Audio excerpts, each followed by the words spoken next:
prudent, hein. Il y a déjà il y aura Placé qui appelle à la désobéissance là en ce moment, il sera là ou pas? Il doit écouter Jean-Vincent Placé, il est en train de réaliser l'ampleur du désastre et de comment il s'est fait rouler par les socialistes, notamment sur la question de l'amnistie. C'est fou, ces responsables blessé, politiques qui aujourd'hui appellent à la rue, à la désobéissance. Même à droite, on demande à écouter la rue. Aujourd'hui, vous et Jean-Vincent Placé, alors vous êtes des élus, vous appelez à la désobéissance. Enfin, mais à la désobéissance de quoi? Est-ce que c'est responsable? Mais à quelle désobéissance? Jean-Vincent Placé appelle à la désobéissance, notamment sur la loi d'amnistie, en disant... Non, il appelle à la désobéissance les élus, comme moi. Oui. Moi, je dis aux élus socialistes, rompez les rangs, aidez-nous.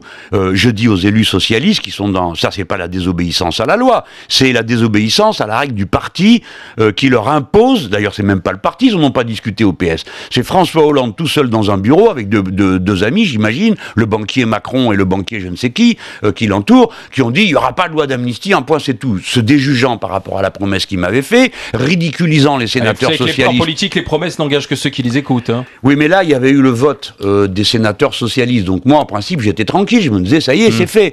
J'ai dit à Pierre Laurent, mon camarade du Parti communiste, je lui ai dit, écoute, moi, je me méfie, je trouve curieux qu'ils n'inscrivent pas eux-mêmes à l'ordre du jour de l'Assemblée. Et Pierre aussi trouvait que c'était une situation bizarre. Bon, bref, cette histoire de loi d'amnistie, elle va passer devant l'Assemblée le 16 mai. Donc on a la manif du 5 mai, c'est aussi une manif pour l'amnistie. Bah oui, donc vous allez avoir plein de gens, et on va dire aux socialistes, je vous en supplie les socialistes qui m'écoutez, écoutez-moi, votre père ou votre mère, ou votre frère, ou votre sœur, combien il y a de syndicalistes autour de vous? Qui sont les syndicalistes? Des braves gens qui mettent tout en jeu pour les autres et pas pour eux.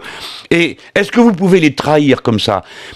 Parce qu'ils ont été toujours plus lourdement condamnés que d'autres. Vous savez très bien que quand il y a des fautes commises, elles sont commises dans des moments d'exaspération, parce que les gens sont condamnés à la mort sociale. Socialistes, ne rompez les rangs, ne trahissez pas les vôtres, venez à la rescousse, pensez à tous ces camarades, ces femmes, ces hommes, qui ont tant donné, qui sont condamnés. Maintenant, ils ont ça dans leur casier judiciaire, pour trouver du boulot, tout ça leur pèse dessus. N'obéissez pas, écoutez la voix